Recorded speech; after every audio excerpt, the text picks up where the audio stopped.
Balikan na lang natin si General Torre, o kung okay, Senator Bato. Yes. Balikan natin kasi yung arrest with a warrant, you know very well na arrest with warrant yung sinasabi ninyo. Alin ba talaga, arrest with warrant o warrantless arrest? Asa na ba tayo? Nalito na ako. Di ko na We have a warrant, masundan ma'am. Sorry? We have a warrant. You have a warrant. But nevertheless, meron kayong sinasabing reglementary period.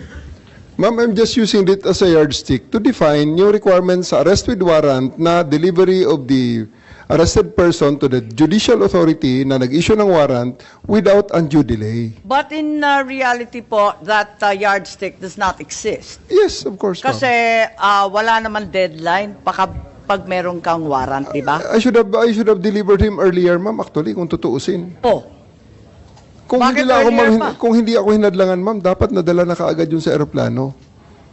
ganun ba? Yes, ma'am. Ilan ang aarestuhin ninyo? Isa lang naman, ma'am. E.S. Medialdea, Isa lang naman, ma'am. sino-sino pa, si Attorney Delgra. What's the real reason then? Kung hindi naman, sinabi ninyo, hindi naman talaga warrantless arrest. Wala naman talagang reglementary period. May warrant kami galing ICC. What's the reason for the rush to The Hague na hindi man ninyo madala sa isang husgadong Pilipino? As to the nuances of orders higher than Wala namang order sa time limit eh. on the Ang orders sabi given lang, to me. i-aresto, di ba? Yes, ma'am. Wala namang sinasabi ngayon na, now na. Meron bang ganon? I just executed the orders given to me, which is to arrest him and bring him to the plane that will bring him to the Hague, Hindi ma'am. pa rin yan ang dahilan kung bakit kayo nagmamadali. Ang taas-taas ng blood sugar ng tao, may edad na. Nakikita naman na hilong-hilo na, natulog nga. Ba't nagmamadali-dalin sa Hague yan? Nadali na ninyo arestado na ninyo ba't pa ninyong pinipilit na bumiyahe na kaagad-agad? What's the real reason? Kasi kung talagang reglementary period does not apply, yardstick lang, ano talaga yung totoong rason at wala nang iba? Di sana sinabi nyo nung unang pagdinig, malinaw naman na lahat ng simula noong unang pagdinig hanggang ngayon, pilit ninyong iniiwasan, sumagot ng totoo. Ano ba talaga yung dahilan na nagmamadali kayo?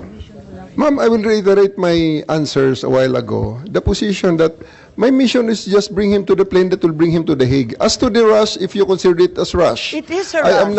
am not in the Kasi I am dapat not dadalhin privy. pa yan sa husgado, di ba? That is your that is the No, if that is the law, sir. If that is the impression that was delivered to you, ma'am, ang sa akin lang is those are beyond